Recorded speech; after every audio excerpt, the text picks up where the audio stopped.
eventually people are going to say, what the hell is going on? No matter how far you go into the dark, when you flip, you go exactly the same place to the light in our galaxy. Everything.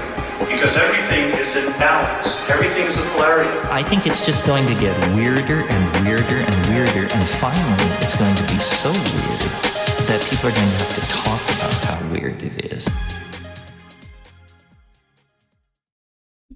Good morning, everybody. Sorry, I'm a little bit late. I feel like whenever I do a morning stream, I'm always a little bit late because your boy doesn't really like mornings, but your boy does mornings because we like to try and spread it out and make sure there is a show available at a good time for everyone around the world. How are we all doing, everybody? Thank you for being here.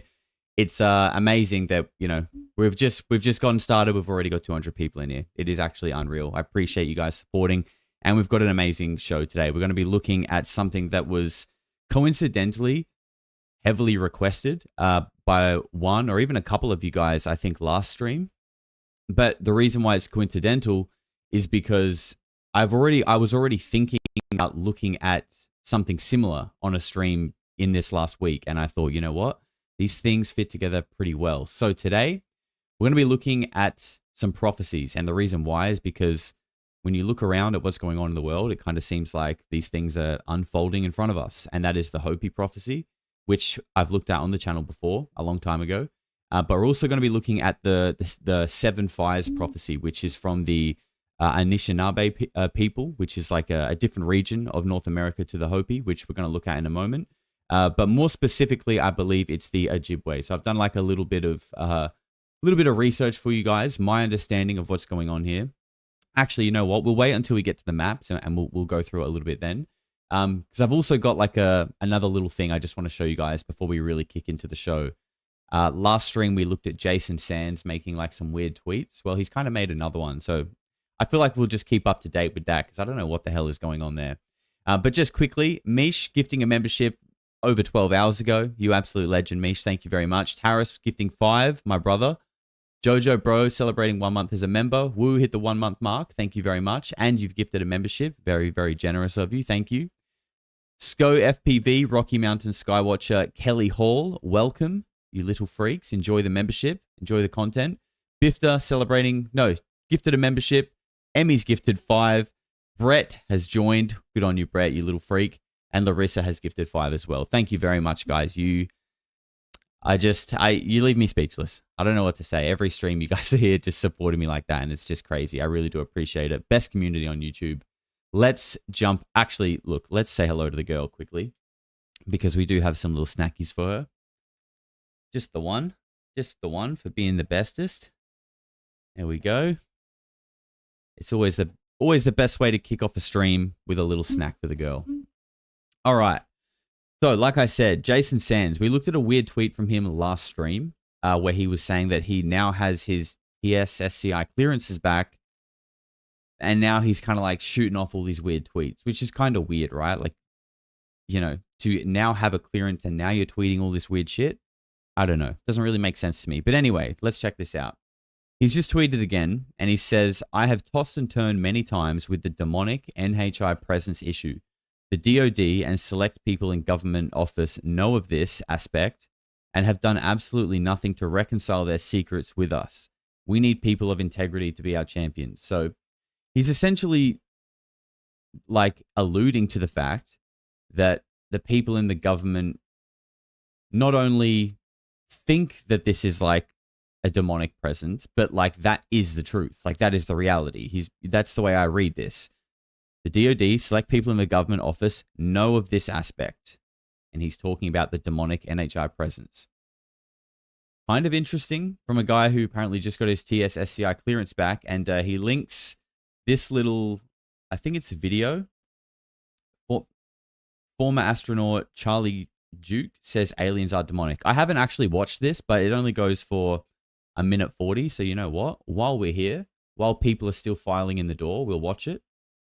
For those of you filing in late, please enter quietly, get yourself a glass of water, take a seat, get yourself comfortable. All right, we've got some sound. I don't believe in alien life. I believe that God showed me a specific answer to two prayers, that they're demonic, and that they're demonic beings that make an appearance and appear to be real, and they are real. Satan, Bible says Satan can appear as an angel of light. So they can appear, and so nothing human can make a 90-degree turn at 3,000 miles an hour and survive. And so they have these, and I think the purpose is to draw you away from the real God and say, look at us, and this is where you ought to be, because we are superhuman and we can do it. So that's my people laugh at me generally, but I'm not going to be. I don't care. Because, I love you. I love you. Yeah, God He's answered prayers, my prayers specifically, and so I said, and I get laughed at when people say, "Well, that's what God told me," so I'm going to say that they're demonic beings, and there's not any extraterrestrial. I mean, not superhuman, but other civilizations out there that are farther away from us. It's a distraction from God. Interesting. John Anthony says, I think Giorgiani would say Charlie drank the Nordic Kool-Aid. I think from that video, what I take is that this kind of seems to just be a personal theory on what is going on, but still interesting nonetheless that, this is coming out from Jason Sands, someone who, has stories of encounters, military stories, and now apparently has TSSCI clearance again, saying things like this. So I just think this is a weird little side quest that seems to be playing out at the moment that I might just keep my eye on. And, we'll keep an eye on to see what Jason Sands is up to. Absolutely. Lost Cause, you little freak, welcome. Thank you very much for becoming a member. Enjoy the members-only content. There's going to be more of it coming up soon. So let's get into today's show. For those of you who have just joined a little bit late, we're getting into the Hopi prophecy and the Seven Fires prophecy, which come from two native cultures in North America. The first one being the Hopi, who we have looked at on the channel before, and we're going to look at them first. The Hopi, this is Hopi land, what you can see right here. This yellow star here, this is Hopi land, Hopi nation, reservation, right? And what I find so interesting, I find the Hopi's prophecy very interesting by itself, but it obviously has a lot of, maybe not esoteric, but there is a lot of connection to things that we could call non-human intelligence or interdimensional intelligence, some form of higher entities and intelligence interacting with us and with the earth.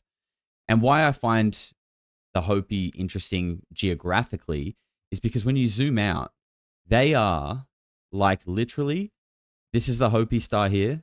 They are like the bullseye on a dartboard of strangeness. Every other star here, and these are just the ones that I've put in. I'm sure there's many more. These are all interesting places, right? So this is Hopi. Here you've got the Tower of Ra in the Grand Canyon. You've got Dulce, New Mexico, Cheyenne Mountain, Skinwalker Ranch, Roswell, Socorro, New Mexico, Phoenix, Bradshaw Ranch, and Sedona's just tucked in here as well. You've Area 51. It's surrounded by strangeness, and this is just the ones that I've put on here, right? So this is the Hopi. This is who we're going to be getting into first, and second, like I said, is the Anishinaabe people, who are from the Great Lake region, which is essentially these lakes that run right around the border, I guess, kind of overlapping the borders of Canada and North America. But I believe specifically this prophecy, the Seven Fires prophecy, is from a tribe or a group called the Ojibwe, and they are just like a subsection of the Anishinaabe people who come from this Great Lake region. If I've butchered any of that or got any of it wrong, I do apologize. Did my best to give you guys a little bit of context on what we're getting into today, and that's what I managed to come up with. Now, Okay, Suki's decided to come sit next to me off her bed, but that's okay. She's still here. I think we'll get into it. So, for anyone who's been watching the channel for a long time, we looked at the Hopi, this video here, a long time ago. It was actually a very early video that I did on my channel. And when I look back at it now, it's slightly cringy. But the prophecy itself is mind-blowing. Now, I've actually made the audio a lot more bearable to what it was in the original video. It was quite rough, and the video itself is quite rough. But it's going to be a lot more cleaner on the ears now, and we're going to connect the dots between the Hopi and the Ojibwe prophecy afterwards. So we're going to listen to that one second. So let's tuck in. We'll go through these last couple of super chats and just think about where we're at in the world, where we've come from, and keep in mind that this prophecy here, the Hopi prophecy, this video is from, I believe, the 70s, but the prophecy itself is much, much older than that. Okay, so think about this being told in the 70s, what's happened between now and then, and, you know, where it seems like we're going. Tom Mad with $5 says, I was balls deep in the Momoa episode and noticed you were live at the normal o'clock and had to switch over. Keep up the good work, legend, from Victoria. Thank you very much, Tom. Make sure you go and finish off the Jason Momoa. It was a privilege to interview Aquaman himself. Really enjoyed that conversation. Rising, thank you for gifting a membership, sir, you legend. And Open Door Policy says the border of Manitoba and Ontario and Minnesota, it's weird for a reason. Check it out. It's called Lake of the Woods. Thank you very much, sir. I will have to check that out. And Mike D has just gifted 20 memberships. Mike, wow, what a way to kick off a stream, sir. Thank you very much. Very, very generous of you. That's 20 new freaks that have just joined the clan. Welcome, guys. Enjoy the members-only content. Let's get some love hearts up in the chat. Let's get that positive energy going when we get into this prophecy. And make sure you say thank you to Mike D. Absolute legend. Here we go. Stone tablets were given in the hands of two brothers who had same mother, but one of them had a very light complexion. And we refer to that young person or older brother, a white brother, because his skin is white, whiter than the other one, who has a color of Mother Earth. It's our native people have that color that was to carry this knowledge, to take hold of it and keep it.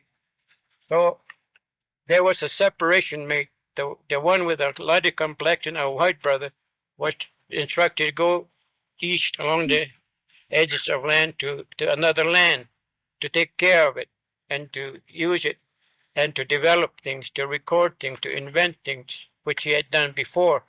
So that after he got so far, then he was to come back here to look for his younger brother who was left here to take care of this land in spiritual way with songs and prayer, ritual, fasting, meditation. He was to take care of this continent here in that fashion. So he required brothers to come with his inventions to help him. When they come together, the material and spiritual will join, and together they're supposed to take care of this land in a real good way, in accordance with the Great Spirit instruction. But there is a danger, they said, because he gave us both sacred symbols, circle. There's no end to this circle. Just like there's no end to this life if we follow that. So each one was receiving that same symbol. Our white brother went east, then he came back. But if he started change that and bring another symbol, we know that he started changing things. He's going to do things in his own way. So those two symbols were known to us. So that when he comes, we place everything on his life to follow. This represents village life, religious life, and everyday life of our people to follow. There was no road there yet. But later, our white brother came. So what he's saying is, and you know, a lot of this stuff is, I guess, like how are we interpreting it? And some of it is kind of obvious and clear, and he's very like articulate, but other things are a bit like vague. But this is how I sort of interpret the beginning, right? He's talking about in the beginning there was the light skinned brother and the dark skinned brother. They were together, and the lighter skinned brother went off east to learn how to like use technology to develop inventions, and the dark skinned brothers were to stay on the land and look after the land, wait for them to come back. And together, they're meant to use like the spirit and looking after the land and combine it with the inventions and the technology of the light-skinned brother. And together, when you combine like spirit and technology, you can, become a powerful and mighty caretaker of the world. But he's saying in the beginning, they were both given these symbols, these circular symbols that you see on the bottom left here. But when the white brother came back, he brought with him the cross, which to me is like, I see that as like religion, Christianity, or something like that. That part is very interesting. But the way that we look at this thing is it's like a timeline, right? I believe that humanoid stick figure at the very beginning is meant to represent like Gaia, Mother Earth, God, the Great Spirit at the beginning of time. And from the left is like the beginning of time. And it's meant to be like a timeline moving forward. And that's kind of how he explains it as he continues on. And he did bring inventions, he said. Now I'm just going to go through this quickly as possible. The inventions he will bring, one of the elders who was the one that called this meeting was a Kachina society leader. He was about 80 or 90-year-old man, and he said, after others have told, at 4 days, the end, he said, my grandfather used to tell me that I may maybe get to see some of the inventions that our white brother will bring. When he comes, he's going to bring a carriage that will be pulled by animals, carrying people across our land. He said, I've seen that. That's a wagon. He said, pretty soon that's going to run by itself, carrying people across our land. And he said, that's automobile. And then pretty soon there's going to be a road in every direction from our mesas. You can see all kind of trails every direction. They have no word for pavement. So he said, one of these days you go down one of those trails, you're going to see water in front of you. Because in hot summer day, you actually see mirage of water in front of you. That's the way they describe there'll be paved road all over the land. And pretty soon we're going to want to have those things also. So some of our people start to go that way because we're warned us not to go too far with that. We can have them, but not just let it go and go up that way. So he said when that happened, then there will be time someone invent something that we will be talking to each other through cobweb. And he shook his head and said, I don't understand what that meant. And then some young fellow told him that that's a telephone line. You look up in the sky, it looks like cobwebs up there. We're talking to each other. And pretty soon, there'll be a time we close everything in a room talking, doors and windows. But way over the mountain someplace, somewhere be hearing us talking. And I can't understand that, he said. Then again, this one fellow told him that must be radio or TV. And then these period inventions will show where we are in this life as we go along. Then he said, there'll be road in the sky. And he shook his head. He said, I don't see how anybody could build a road way up in the sky where people will be traveling. But they found out that it was airplane that be having a road up there, carrying people up there. So then he said, when that is fulfilled, there can be trouble on this earth because man has gone too far going that way. They're going to start fighting one another. They're going to be quarreling. They're going to be trouble all over. Young people will not respect for the elders, or elders will just neglect their children and go all out for this and that. They're just not going to have any more respect of things around nature that's provided, because we want to have those things.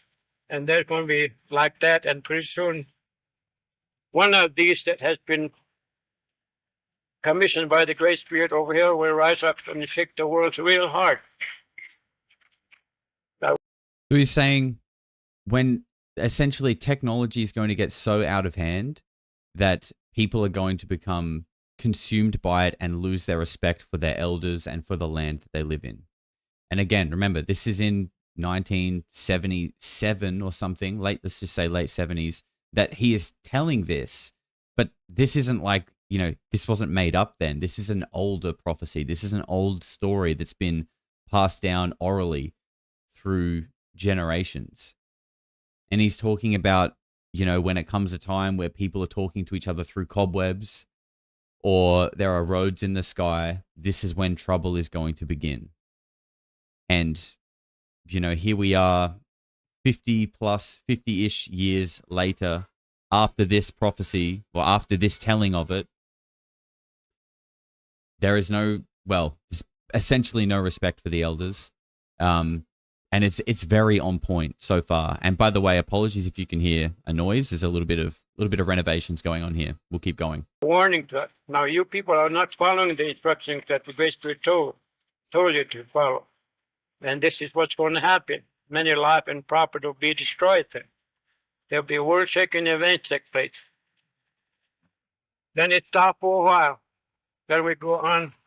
Then another came along, more advanced things will be invented. This time they said they're going to start messing around with the moon and stars. And they must know that someday somebody's going to get to the moon. They said that if you ever get to the moon, don't bring anything down from the earth, from the moon down to earth. Because once you do that, then you are interfering with the balance of the universe, nature, and everything going to be disrupted. And things happen on earth you cannot control anymore. Even though you have all knowledge and scientific things, you can't. When earthquakes start shaking, you're going to be helpless. When a great wind becomes destructive, you're going to be helpless. This is what's going to happen here. So, but then we want many things there because there are other things going to be developed there. We began to see many money system develop. We see the new gadgets of all kinds being developed. Then everybody wants to have a new car every year. We all work and strive, and we don't care how we get it. So we fight and we struggle and we do all that, and we forget the spiritual things. Put it on a t-shirt. Put it on a t-shirt. Once the money system was invented, money has become our god. Maybe even and almost like technology second. Like we are the world that we've just been brought up in is essentially just you need money. Like you have to chase money to get all the things. It's not even like we're some weird sick species that is like inherently obsessed with it. It's just the world that we have been born into is that you need money and that money is going to get you all the things that you need. But I mean, also, how often do you hear about people with lots of money who are not happy at all? In fact, it seems like quite often a lot of people spend their life chasing to get where they want to financially. And then they finally get there and they're like, I'm still kind of unhappy. And you hear it in athletes too. You know, they win a heavyweight title or win the premiership or whatever. And they're, once you hit that goal, it's kind of like, but I'm still the same me. I still have a void in me that money doesn't actually fill. And this is what he's saying. People need to come back to spirit. It doesn't mean get rid of technology at all. It doesn't mean go Amish, but we need to find that balance again. Spookies says, love your channel. Thanks for keeping me sane while I work many times, which is pretty crazy considering the subject matter. All the best. Yeah, I mean, if this channel is keeping you sane, my man, I don't know what's going on in your personal life, but hey, I'm glad I can help. I appreciate it, man. Thank you. And Drona says, greetings, weirdlings. Thank you very much, Drona. Open Door, the Nephites and the Lamites the Mormons speak of also aligns in between these prophecies. The dive goes deep, my friends. Yeah, I mean, these are just the prophecies of two specific, tribes, but I'm sure, you've got the Zuni as well, who speak of a lot of similar and interesting things. It's widespread. Marius G, celebrating 3 months as a member, getting my girlfriend hooked on Polarity. Life is good. Hi, Audrey. Thanks for the high quality content, Josh. My pleasure. Shout out to Audrey. Welcome, you little freak, little freakette. Michael Charles, hello, fellow weirdos. Please like, subscribe, share with your friends. My man, Michael, thank you. Was up, Toxic Far? Thank you for being here, sir. Glad you could make it. And Wasted Operative says, just a tip for a brew. Love you, man. Thank you very much, guys. I appreciate it. Get ourselves, how we connected to plate, the grass, trees, animals, clouds. We forget all those things, and we struggle and trying to get all this. And this is the place where someone would invent what he termed gourd full of ashes. Here we go. He went like that. And it's going to be so small, but it's going to be so powerful that if anytime mankind ever allowed that to fall on the earth someplace, it is going to be so hot that it's going to boil oceans or rivers. It's going to burn everything to ashes. Can anyone guess what the gourd full of ashes sounds like? Something that could fall onto the earth and basically destroy everything. I think we know. I think R.A. Clark has the answer straight away. Sounds like he's talking about nuclear weapons. Harris with the 29 SGD and a woot. Woot, woot. Thank you, my man. Very generous. I really can't express it enough. I really appreciate it. And Burley Bob has also become a member. Burley Bob 0110, you little binary Burley Bob, little freak. Thank you very much, sir. Welcome. And he described what will happen when that ever took place. Out of it, much sickness and things will develop that man will not be able to cure some of those things. That is going to happen here. Beth Noise says, oh, I'm retarded. I said comet. I mean, with all the 3i Atlas propaganda going on, I forgive you. I think, to see what it does to the mind. See? This is programming, people. Between these two. Then there will be also another world second events take place that another one stands up and said, now you people are not following the instruction. You're going too far away. Start destroying things. So they warn us again. But this time, this third one's coming up with much greater. This time there'll be someone's going to start farther away messing around with moon and stars. And the last thing he would invent would be a huge house that would be floating way up in the sky someplace, carrying people and things. When that is fulfilled, this old man said, then you better start learning how to live on this earth. Oh, that part is just chilling. He's basically saying when man starts going up and messing around with the moon, they're going to invent a house that sits up in the sky. What could that be? I don't know. Maybe it's the moon if we're to listen to Jason Giorgiani. Maybe it's the moon, the transport ship, or it's some kind of large ship, UFO type thing. That's kind of how it sounds. And he says when man starts doing that, that is when they're going to have to learn to live on the land. The ISS, yeah, yep, great point. Space station, yep. And that's when man is going to have to learn to live off the land. And that sounds like, that's ominous. How to survive, because the earthquake might hit certain areas very strong, someday knock everything down. Or there may be a severe famine come along, or be a flood, or storm, lightning. Everything starts hitting us very strongly because nature is going to be acting very strongly here. So this is... And, he's saying nature, we're going to get earthquakes, cyclones, all these kind of things. When the technology starts getting out of balance, Mother Nature is going to react to try and balance things out and keep things in check. This, interestingly, sounds so much like what the belief is around the Wandjina in Australia, which I'm sure many of you know, those rocks with the Aboriginal artwork that kind of look like greys in Western Australia.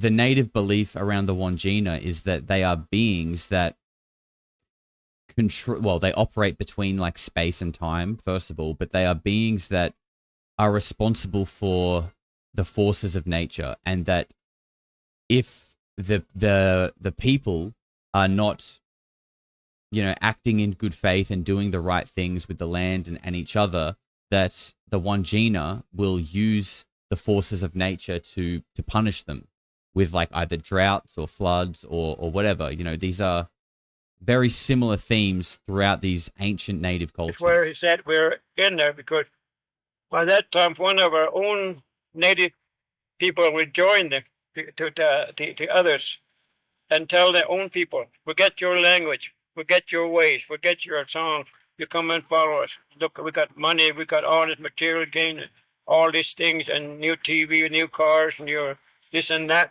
So just forget about, come this way. And they will also try to influence many of our own people to go that way. But then they will advance in scientific things, inventions, but they're going to destroy themselves with what they invented if they're not careful. So now we're right in the spirit, they said. We are either go all out for this kind of thing, destroy ourselves, or come back, search our spiritual instructions, search ourselves within us, something that should link us together. Because now we know that we are all alive.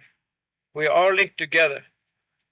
Talk about God, talk about Great Spirit, but no one really see him yet. But we know there's something that keeps us alive. And that's why we call it Great Spirit, the spirit within us, linked together with you and grass and animal, birds, everything. It's this air that we're all breathing right now. We're all linked together with that. So we are alive. We are living with this grass, animal, bird. Everything, we are all together because we're breathing this. Now, if we pollute this air too much, then we're also destroying ourselves with what. He's basically giving a description here of how, like, almost like a modern interpretation of God, like big G God. The fact that God is almost like the medium, that the fabric that weaves together everything that is living, but from plants to dogs to us, the air that we breathe, everything. That's what he's saying there, and that is the thread that connects us all. And that when we start polluting and even harming each other, we're sort of destroying everything collectively. We invented. And remember, this is in the 70s, and he's saying we are at this turning point where, where that graph spikes up, that is going off the technology road to a road of sort of self-destruction. And that if we continue, that way, that's where we're going to head, and that we need to find that balance again. They said we may come to that this spirit, when the sun will rise, is blood red someday, sets blood red someday. And I've seen that. It's already polluted so much in the east and west coast that when the sun comes out, you can see it real bright red coming out, sun, blood red. So this is what they said. The second one will shake us up real hard. Now we are coming to this last one, what we say is a purification of this continent here, because this is where the Hopi say that within the spiritual center, which would cover all this four-corner state area, Arizona, New Mexico, Colorado, and Utah. For some reason, I don't know whether the United States government knows this or not, but they make that states come together in that area where we were. So this symbol here is meant to represent Utah, Colorado, New Mexico, and Arizona, right? Actually, let's pull up the maps. So that symbol, you can see with the 4 dots, and it all meets in the middle. My understanding is that is, you guys can't see my mouse. Oh, yes, you can. That middle is here, right? And as you can see, this is, the mesas and a lot of that sort of traditional heritage land of the natives all through here, like this land with the lines through it on the maps. But again, when you zoom out, this area and these 4 states specifically that you see on that symbol are basically all encompassing of all of this strangeness. Roswell, Dolce, Cheyenne Mountain, Skinwalker Ranch, all of it. All of it. Bradshaw Ranch, Sedona. It's just fascinating. It's just too much. There's just too much going on for it to be nothing. As a sacred area. Now we have that drawing on a shield. The Kachina, whichever picked that up, they were to protect that areas with every way they can, because that is the very heart of our Mother Earth, the spirit of our people. planet in there, and we must not disturb it in any way. We can go all around it, but if we go too far in this, then we destroy a lot of things in ourselves also. So this is the time where we're facing, according to Hopi, that we are now coming. A lot of us are going up to a material path. We just forgetting the spiritual thing. We disturb nature so much. They're fighting and warring and they're quarreling, and people with the same language, and they were testing out a lot of things in our own way because we got so smart, intelligent now that we're going to be start making people ourselves now. We're going to be so smart and intelligent, we're going to start making people ourselves. I mean, we know there's a whole sort of weird side story that doesn't get talked about a lot around Epstein and the science realm that he was hanging out with. And there was a strong interest, not just in gravity, but also cloning and genetics.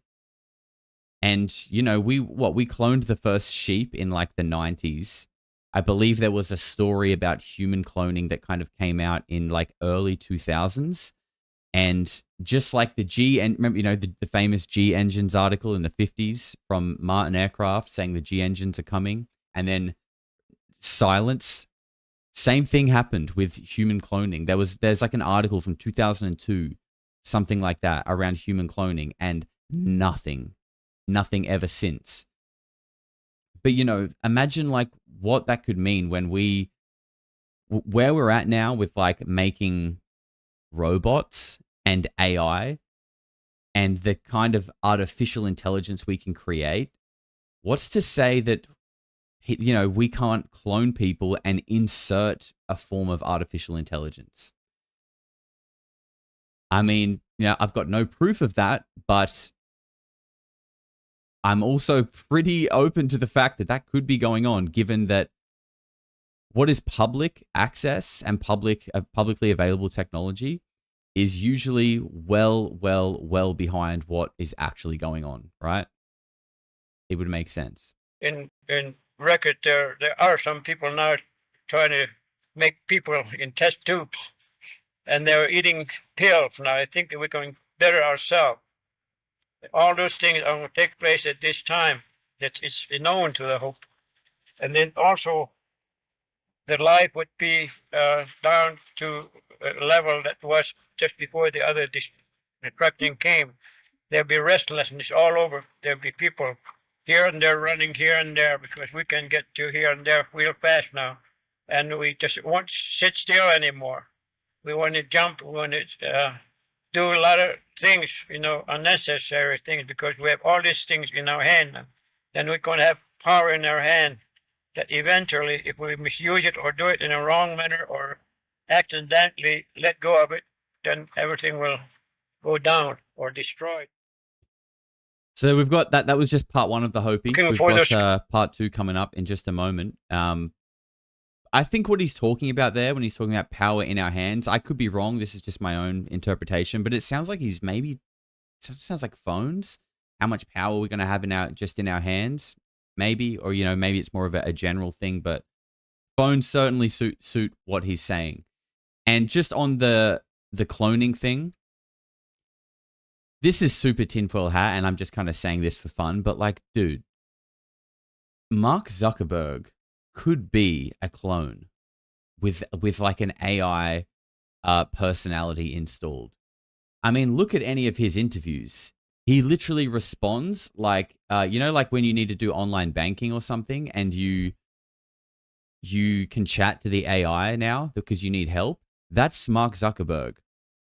The way like his interview on Joe Rogan and the way he like transformed from like Silicon Valley tech bro to like curly haired jujitsu tall T guy, is like he just got a system update. And the way he speaks, I don't know, look, it's all a bit weird, isn't it? It's all just a little bit weird. Joseph Harris put in $5. Thank you very much, my man. And Toxic Fart says, this is a great video, Josh. Thank you. My pleasure. I'm glad you're able to make it.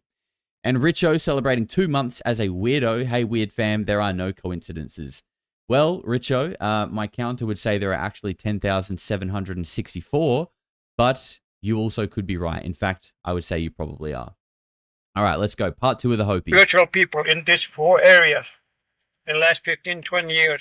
We find few elders still holding on, different native people. Their sacred sun dances are reviving now, and ghost dances are reviving. And their sacred ceremonies in longhouses in New York, Six Nations of Iroquois Confederacy are developing again, reviving. And those in the West Coast are developing. All over this continent, Native people are now coming together to hold on to this because that is our instruction. Now, our white brothers has come and is about to lead us into that way. So we are now coming back to our white brothers with this message, with this knowledge, because we are facing this last day of purification day. Now, our founder is able to go on in this land, and this is what happened. And so we know that something has gone wrong, so that all across the land, our people are start destroying our native people's land and life and religion. Now that's coming to this period, which prophesied it would be the last place. Whether the white brother realize it someday and start correcting and stopping and changing something, because sooner or later purifier is going to come and bring about full cleansing of this earth. Because if you can't do it, even you talk about religious, good moral principles, good government or principles, yet you can't stop these things, then these purifiers will have to do it with power and might, because Great Spirit give them all the power to develop. It's interesting you're saying, even with your good governments, even though you've got all these religions that talk about good values and morals, but still we're here just like destroying the earth, not respecting each other, fighting, chaos, like despite all these things that are meant to be good and create order, there's no real order. There's like a false sense of order, yet all these different orders are just having conflict with each other. And he's saying that if people can't work it out, that the Great Spirit is basically going to allow something or someone, either that being like a group or something, to come and purify the land. And this is where it gets really, really interesting. Reese says, I'm an upcoming whistleblower in the music industry, also manage a supermodel who Diddy tried to traffic. We are exposing a new celeb cartel on our first podcast together. We should connect. Thank you very much, Reese. Send me an email, brother. I appreciate the $10. Now, then whoever comes out, he will meet the Great Spirit again, because here I found in Bible and other said that I'm the first here. I have taken care of this land. I'll let you take care of it. I give instruction. I go away for a while. I'll let you go on your way. Now, if some of you may follow it, some of you may turn away. But after this purification, whoever comes out, then I'll come and meet him again. And this time, this will be a long life again, renewing everything. All living people, no matter what race, will come together as one people, like it was we start from. There will be no more fighting over religion or land will be open, so that you will live out there without money system. You will not be required to pay taxes. You cannot grab everything by somebody like now. The way that it should be. So after the land is purified, after these purifiers come, whoever they might be and however it happens, you're going to live on the land. There's going to be no money. There's going to be no tax system. People will live and work together. You have certain area for yourself, and to let everybody stay away. We deny one another everything.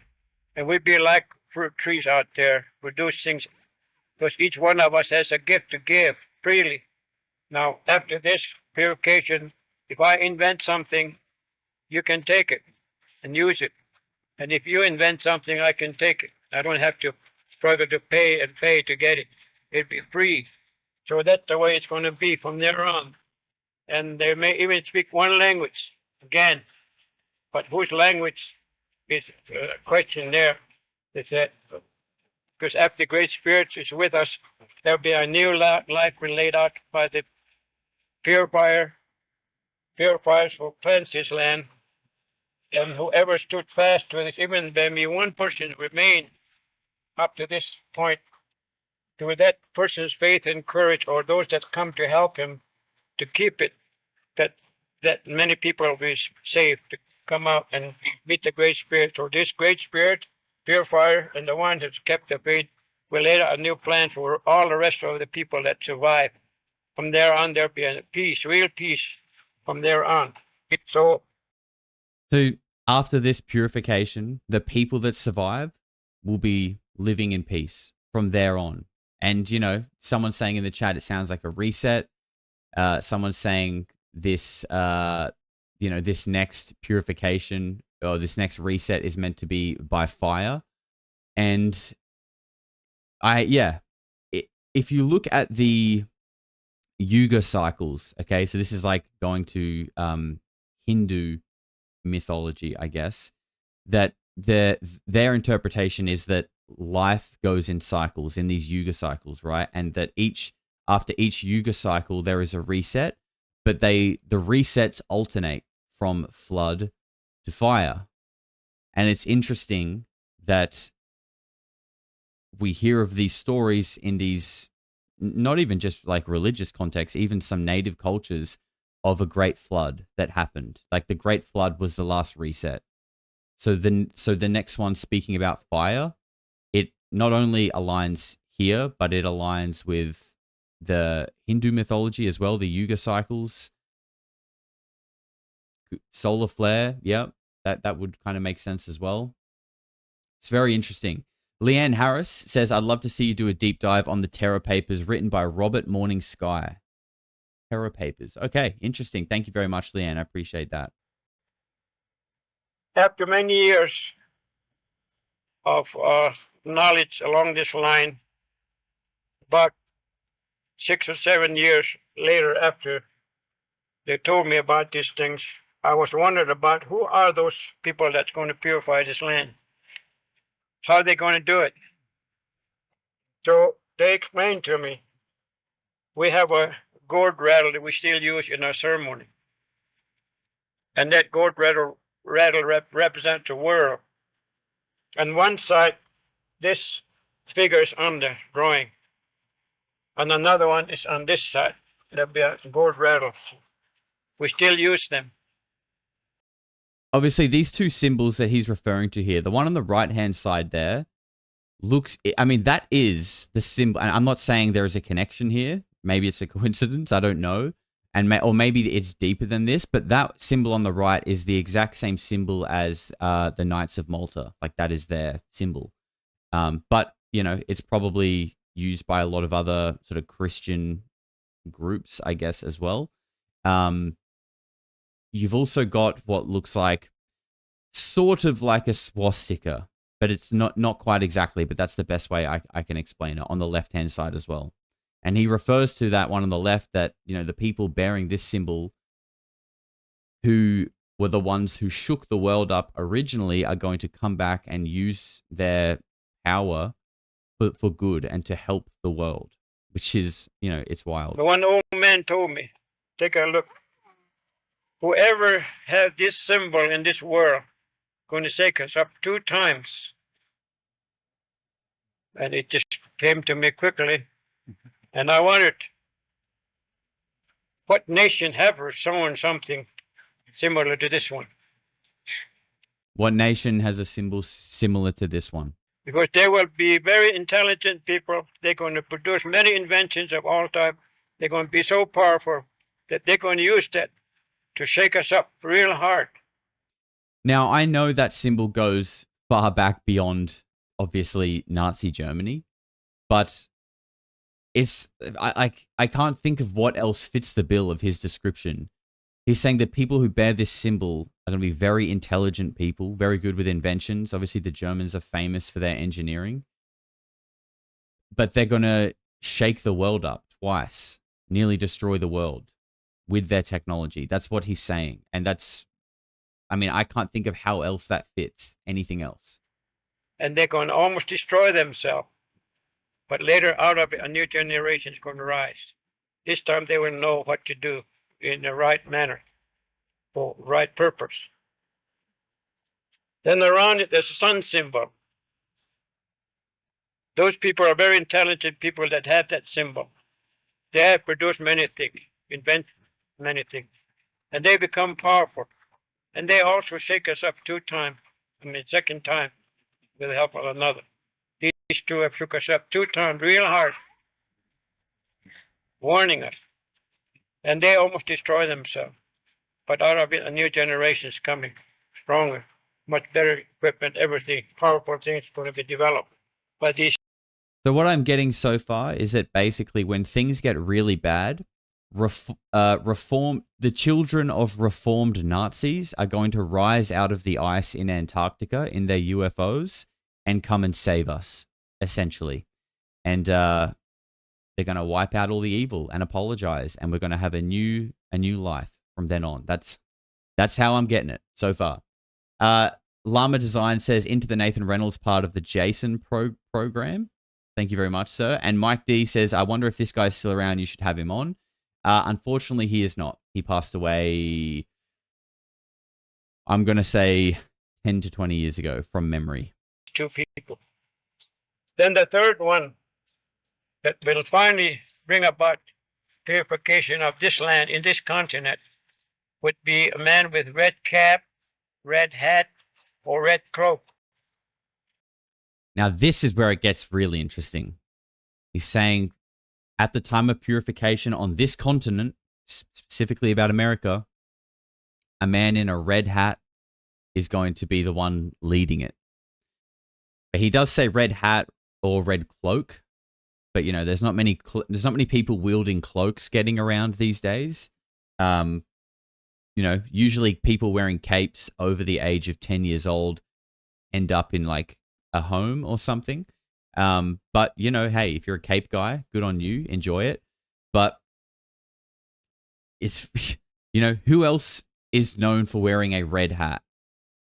Now, we do not know who that nation is or what people, but they say those people will have a large population, and they will also have much scientific inventions of all type. Very powerful nation going to be. So once he starts Santa is coming to purify the land. Yes, correct. moving, these others too will join him with all their power and might. The 3 of them going to come here quickly together, and nothing can stop them. This time they're going to come right here. Kim says the Germans used both of those symbols in World War II. The clover on the right can be found on their aircraft and on their uniforms. Interesting, Kim. Thank you for that. Great insight. They say even they're going to come here so fast they come here for breakfast. Now this is nice clear day today, calm, everything nice. Tomorrow morning maybe we get up at breakfast time, then the whole sky will be darkened. Old man said, I don't know what will cause it darkening of the sky. Then he said people will be raining from the sky. People raining down from the sky. And he's saying it's going to be coming so quick that like you'll wake up and they'll be there for breakfast. Like what he's saying is they're just people going to come down from the sky and it's going to be so quick, like you're not going to see it coming. And in one day, they're going to get control of this whole continent. And they're going to cut us up into 4 sections. And they're going to look for a leader that still remains, a native leader still remaining to the spiritual path. And to him, they will gather people here to him. And they will say, now these people, I gave them the religion and the duty to produce things, to invent things, and to become powerful people. When they came here, what have they been doing to you? Now, suppose he was the last chief still remaining in this area. They will ask him, and they will say, well, those people have destroyed my people. They have taken care of and taken everything from my people, land, rivers, and hunting rights, and everything that I used. They just took it away from me against my opposition. Then those that have done that, what we call purification, would be the real wicked people. People have taken advantage of them in that manner. These figures had no heads on them. That will be their supreme punishment. Because right in in daylight, right in public, they're going to weed out those bad people and they're going to chop their heads off, they said. And that is what they said will happen. That's first Damn. Don't cross the purifiers. That's my advice. punishment. Then they say, what about these people here? And he will look at them and he said, well, at least they make an attempt to help us. They did try to do something for us to help us, protect us. And they will pull out all those people. They will know you can't get away. They said they'll have some means of catching you. And they will bring those people. There'll be a lot of those people. Then they will say, look, you have disturbed this land, life, these people. You have polluted their rivers and land and everything. Now you go and clean it up. Jack Smith says this would make a good sci-fi movie. Brother, the movie's happening. You're in it. You're in the movie, dude. It's playing out. We're coming up to the end scene right now. You're in the movie. And whoever survives out of that will be able to stay with the leader here. Then they say, what about these people? These people have really suffered, been persecuted and laughed at. They've been punished and they've been beat up also because they really stood by me. And they will pull out those people and they will be brought to him and they will be respected. That is what they said will happen at this period by the people that has this symbol and man with red cap and red coat. They will come from each direction. And like what I find so interesting about this is like, you know, in like leading up to the election, how there was like that whole campaign to like say that Donald Trump was essentially like a Nazi and that, you know, Elon Trump was a Nazi and that this was like, you know, the Fifth Reich or whatever. But it's interesting how in this prophecy, he's kind of alluding in a way to people with this symbol who have done bad things are going to come back with a man in a red hat and try to purify the evil out of the land. And, you know, and like when Trump was campaigning, he was saying we want to drain the swamp, you know, which kind of sounds like, you know, getting rid of all the bad stuff. And, you know, Trump himself isn't perfect. Like I said to you the other day, you don't become someone, you don't get to those positions on hugs and kisses. Nobody does. No one in those positions has never sinned in their life. You know what I mean? And you can say that about any country. But some of the parallels here and like some things are just super interesting. And, you know, I'm not saying that, I'm not like championing Trump either way. I think he hasn't really delivered on a lot of the transparency stuff that he said he would. So I think, you know, what the hell is going on there? But you can't help but see these like wild parallels in this prophecy and what's going on today. From sun, where the sun rises. And they will come here quickly. And they will have something to paralyze all man-made machinery. Everything come to a standstill. When the purifiers come, they can paralyze all man-made machine. Like this sounds like UFO technology, right? Like Dylan Baldwin the other day saying when he was near this thing, his phone just like blew up. Essentially, it went hot and died. You know, cars malfunctioning, electronics. Like we hear this stuff. All power will go out. All man-made machines come to a standstill, and we will be helpless. Then they just come and take it over. And this is what they will happen to by those people that coming from the east direction. Now, if those people are commissioned by the Great Spirit to do that for the Great Spirit, if we can't clean it ourselves here, and if they fail, then the Great Spirit said there are another people coming from west direction. They'll be coming here for a long time. They're just taking this time. Slowly they're coming and building up more power, more people, more invention, and all that, and they just kept coming. If these people doesn't come here to purify this for the Great Spirit, then this one will come. And they said, when that happens, don't get them on the housetop and watch, because those people are coming from the west direction. There'll be millions of people coming up on the west coast, like ants crawling up on the land.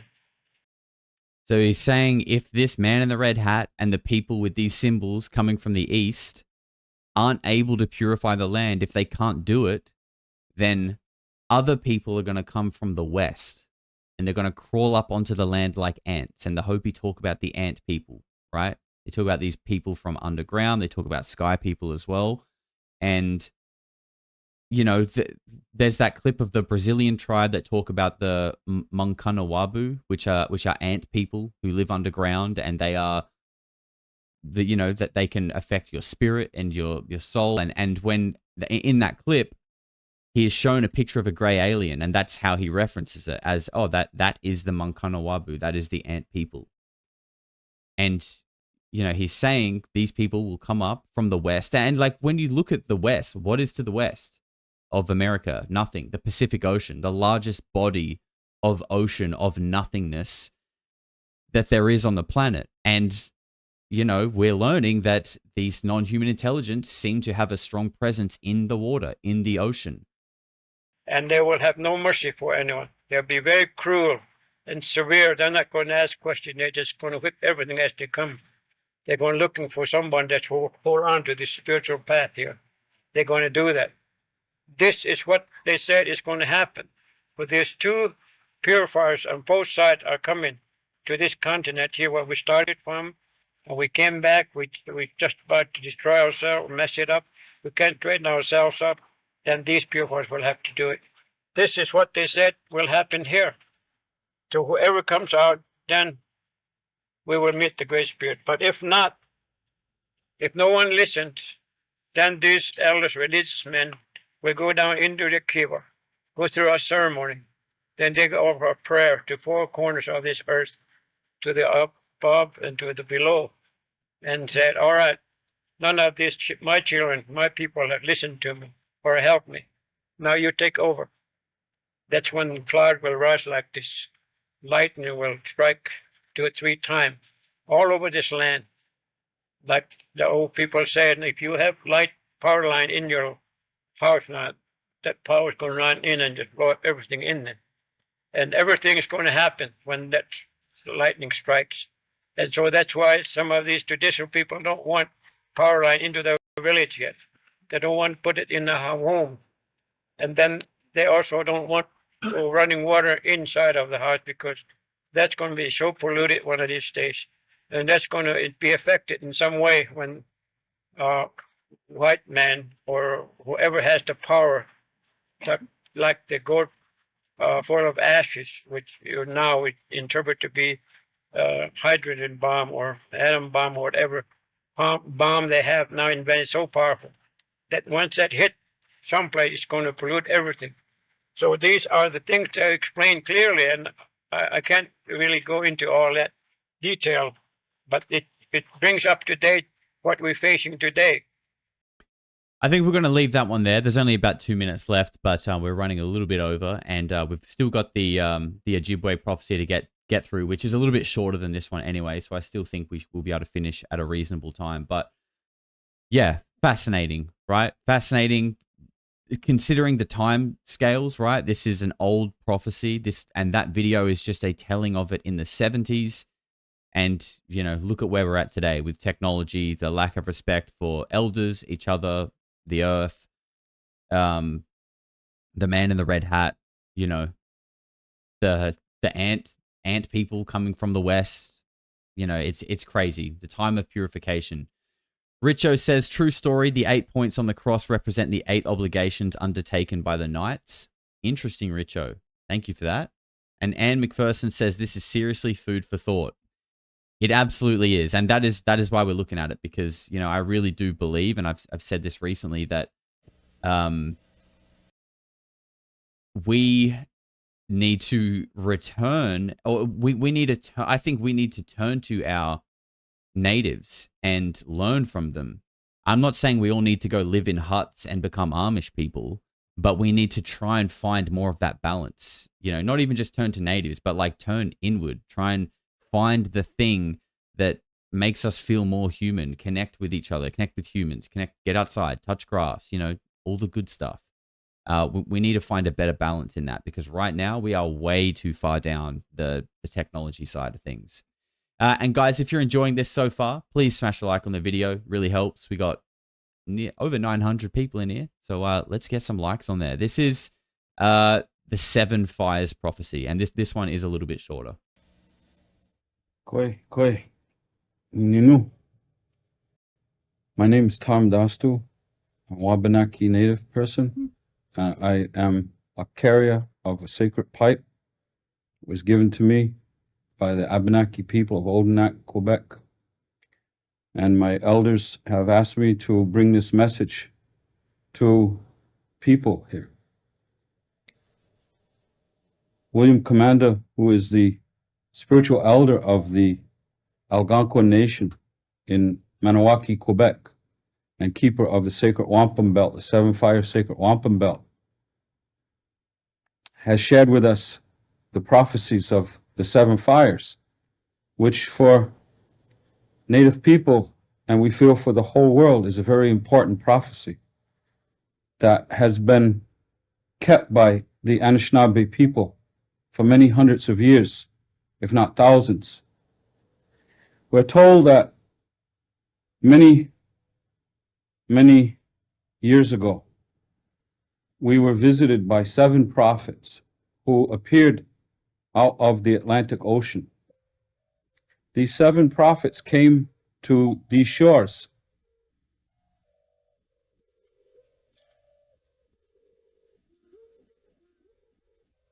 These 7 prophets told us that we should be prepared for very great changes to our land and to our people.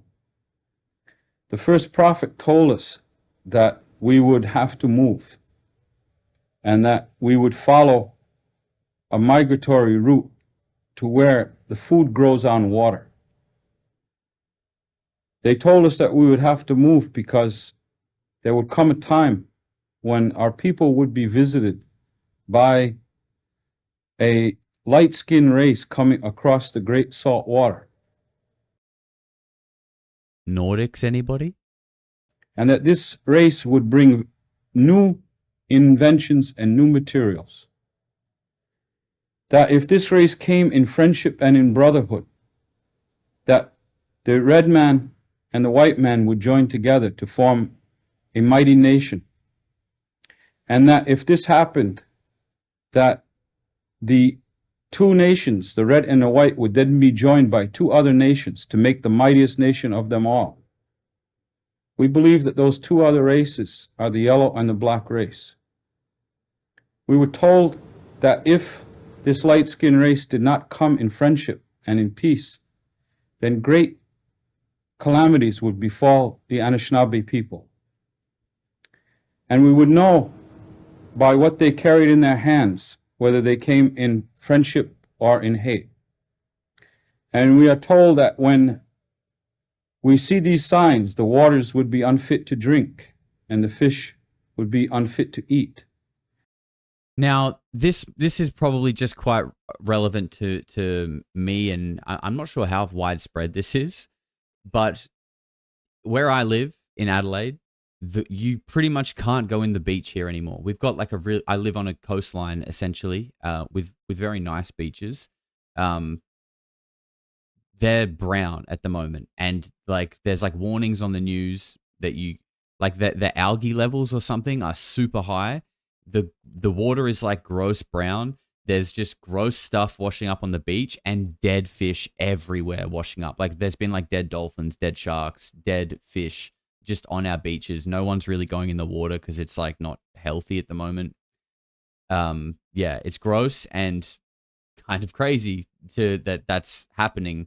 And you know, we're hearing this. Could be obviously, of course, could be coincidence at 11,006, but you know, maybe not. Then we would know the time had come for great purification of all the people living on this Turtle Island. We're told that at the time of the 7 prophets that all the Anishinaabe people lived along the shores of the Atlantic Ocean, that we were living in peace and harmony with one another. And when the prophets came, great confusion and fear was spread among the people because they did not know what this all meant. And they say that for many years, the different groups and communities of Anishinaabe people spent many long days and years discussing what these prophecies meant. And it is said that one could see the entire length of the Atlantic seaboard lit with the fires, the council fires, in the camps of the Anishinaabe people. The other prophets that came, the fourth and the fifth and the sixth and the seventh prophet, talked about how we should migrate and what would happen on that migration. And we were told that where the food grows on water is the Great Lakes now. We know that because that's where the wild rice grows on top of the water. A lot of people in the chat saying they have a similar issue with the ocean around them, with the water. Sounds like it's not just local to Adelaide. Maybe it's is this like in another country? Because that's kind of crazy if it's that far spread. And we've got another clip to get through. The next one is a little bit longer, and that's going to be the end of the 7 Fire prophecy. But Anne McPherson, welcome back. Thank you very much for becoming a member once again. I appreciate your support. Let's continue on. At the time of the seventh prophet, this prophet came and he had a strange light in his eyes, we are told. And this light was very outstanding insofar as the people knew that this message was special.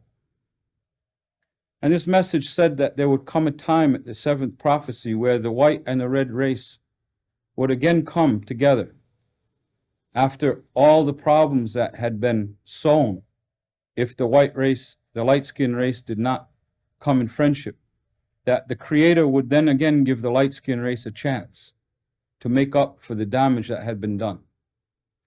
And we're told that at this time of the seventh fire, the red man and the white man would meet again at a fork in the road. And there would be at a time of great confusion and great suffering on this continent. Is that now? Because if it's not now, if that's not now, then damn. Then with them, you know, I don't know what's coming. If that's not now, I don't know. And that these two races would have the chance to come together again to form this mighty nation together with the black and the yellow races. And they would form one mighty nation at that time that would heal all the environmental pollution and all the suffering that had come about over the past 300 or 400 years prior to that. Now, we're told that if this does not happen, that these two races, the red and the white, cannot come together in peace and harmony and walk the red road to healing the earth, then time of great calamity would befall the peoples of this land and of the earth. Is anyone else just kind of getting goosebumps listening to this? Like some of the things he says, I just get these like chills because it just feels so real. It feels so relevant and timely, and it feels so important, honestly. Toxic Fart says this video is butter to my ears. We love butter in the ears on this channel. Thank you very much, sir. And we are told that then the eighth fire would be lit, and that this eighth fire would be a fire which would either be a fire of light to blow away the darkness and the pains, or be a fire to consume and destroy. The choice is ours, we are told. Last year, at the United Nations in New York City in 1993, November, the elders from the Hopi, Lakota, the Six Nation, Haudenosaunee, the Anishinaabe people from Quebec, the Mi'kmaq people, the Huichol people from Mexico, the Aztec people came together with their prophecies at the United Nations for a conference called Cry of the Earth. And they came together because the Hopi elders said that it was prophesied that we would bring these prophecies to the great ocean, to the house of Micah, where we would address all the nations of the world with these prophecies and ask them to please change their ways of doing things so that Mother Earth could be healed. But if they did not listen the time would be very short before the purification would come. Again, similar themes, right? The time of purification will come if basically people can't work it out. Now, the Algonquin elders, Mr. William Commander, who is the keeper of the sacred wampum belts. The wampum belt is a sacred belt that is made of the quahog shell, which is a shell that is found in the Atlantic Ocean. And this shell is then carved in a way and made to fit on this belt with many other shells. Some belts have 5,000 to 50,000 shells carved in them to tell a story and to give a prophecy. And Mr. William Commander, who's our elder of the Algonquin Nation, is a keeper of a sacred wampum belt of the seven fire prophecy.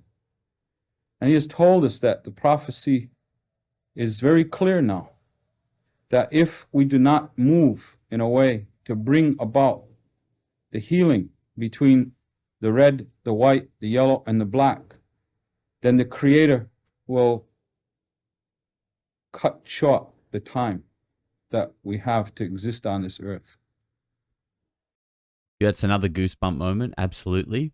Achy Bulls says, remember, truth is the daughter of Father Time. She is the long-haired maiden. Her name is Comedes. Hopefully I've said that right. Thank you very much for the $20, man. Beautiful words. Appreciate your support. And Mike D also says, touch grass. I think both of those comments couldn't be said louder enough. Thank you very much, guys. And all the elders that we have spoken to have given us the same message, that the time is very short.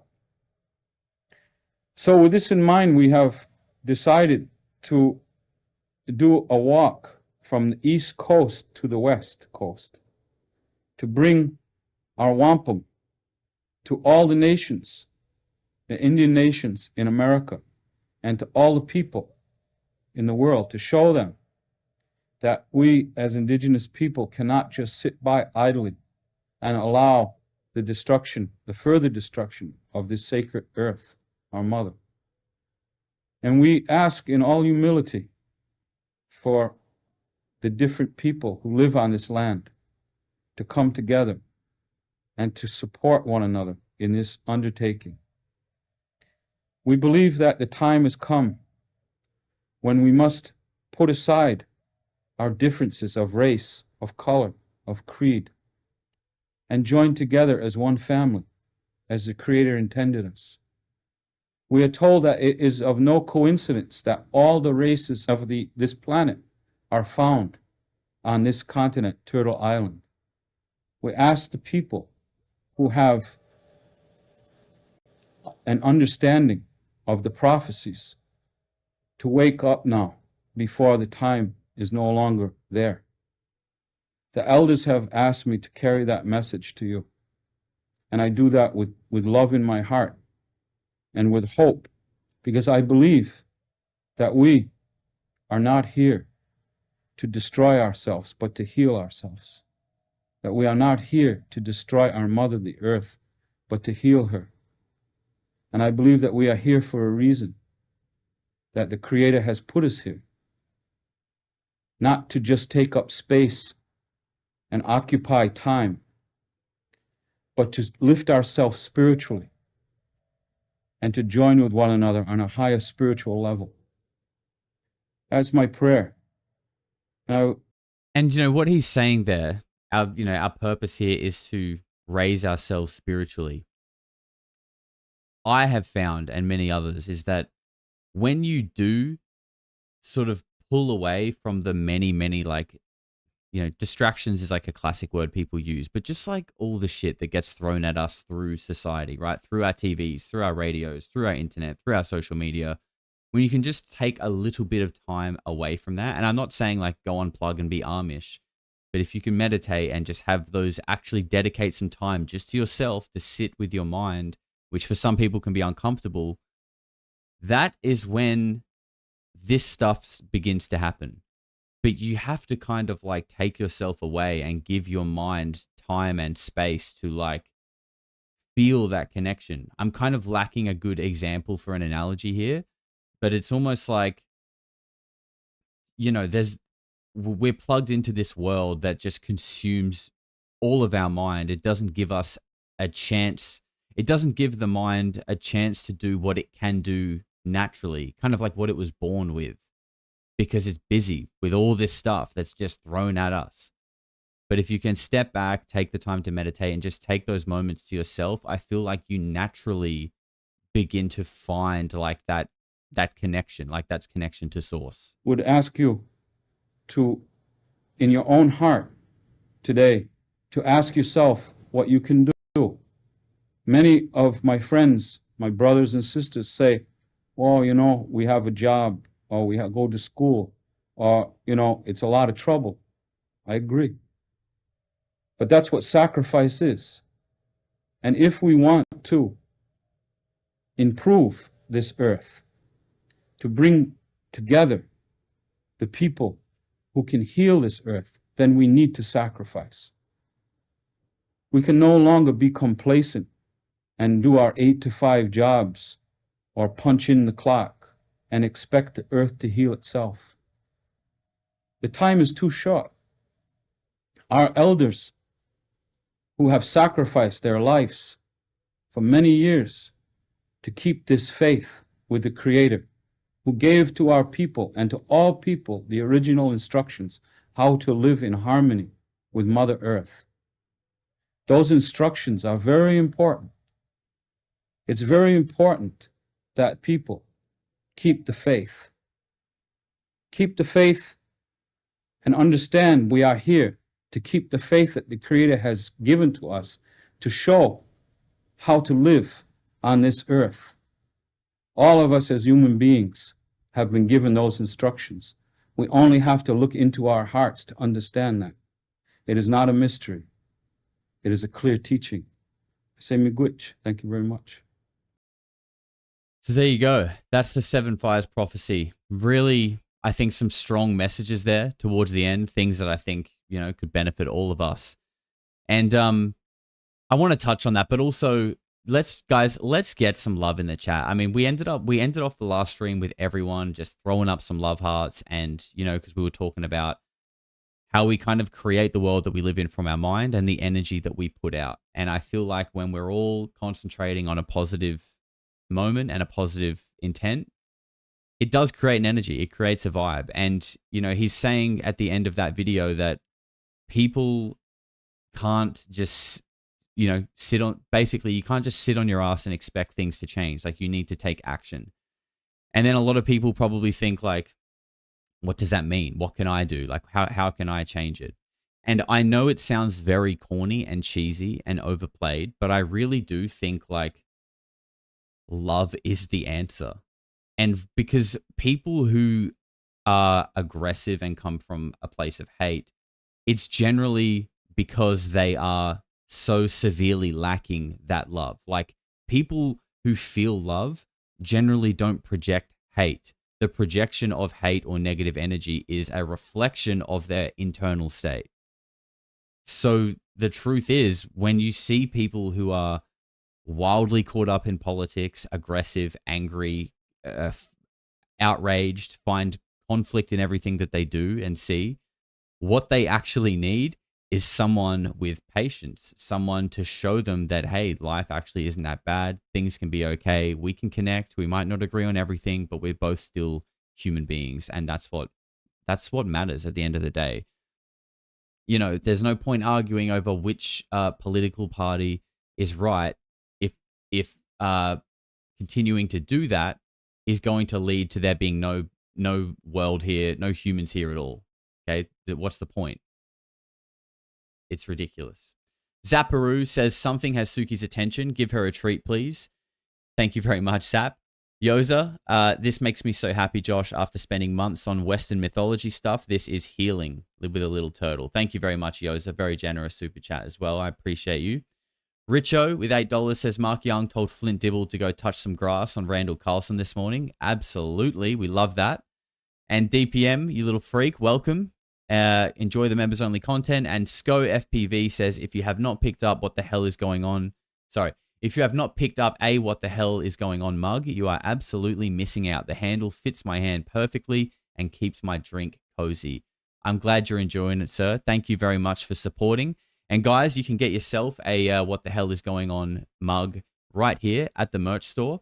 We've got a bunch of stuff on there actually, including some cozy tall tees that look just like the one that I'm wearing now, but they include either a Polarity or a Touch Grass. I mean, we got heaps of stuff. It's all over there. Go and check it out. Thank you for hanging out today. Let's give Suki a little snack on the way out because she's been a good girl. Suki, here you are. Guys, enjoy the rest of your day. I appreciate you being here. Be kind to each other. Get outside. Touch grass. Don't dot on the fence anymore. Share your spiritual love. Thank you very much, Anne, and I'll see you guys soon. Take care. Eventually, people are going to say, what the hell is going on?